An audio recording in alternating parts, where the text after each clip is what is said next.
The first time I saw High Flight was in a copy of Flying Magazine, way back in the early 1960s. Now, I don't remember the issue. I don't remember what airplanes were on the pages around it. But I remember the poem. Boy, do I remember the poem.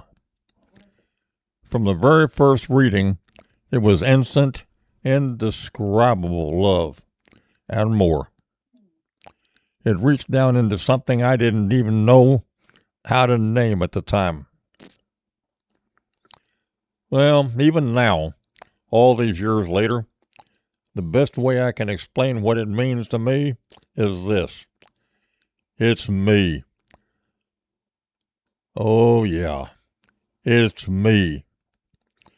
It touches something in my soul so deeply that I can't really put it into words, but I know it when I feel it.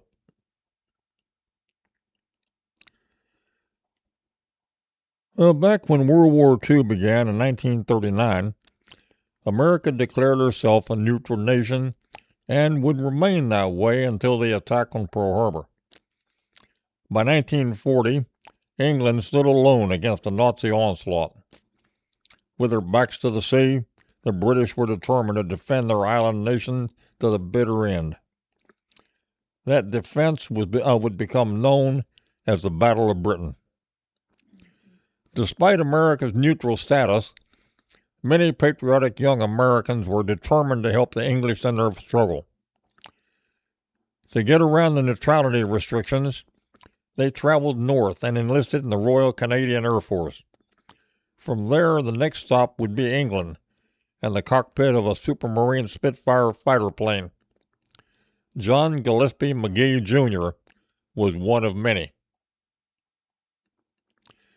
In December 1941, Pilot Officer Magee, a 19-year-old American serving with the RCAF in England, was killed when his Spitfire collided with another airplane inside a cloud.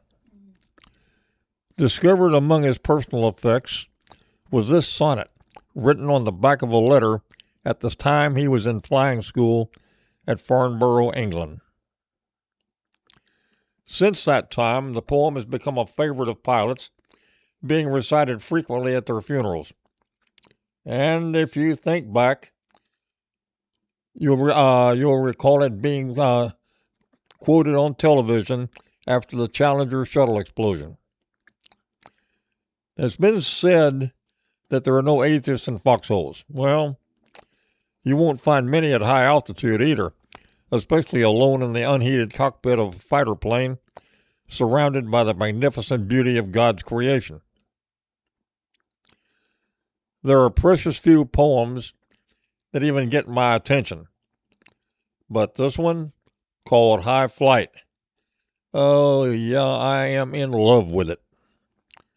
Listen, and I think you'll understand why.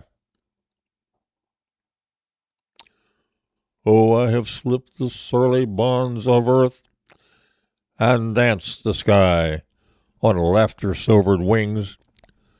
Sunward I've climbed and joined the tumbling mirth of sun-split clouds and done 100 things that you've not dreamed of. Wheeled and soared and swung high in the sunlit silence. Hovering there, I've chased the shouting wind along and flung my eager craft through footless halls of air. Up, up along delirious burning blue, I've topped the windswept heights with easy grade, where never lark or even eagle flew.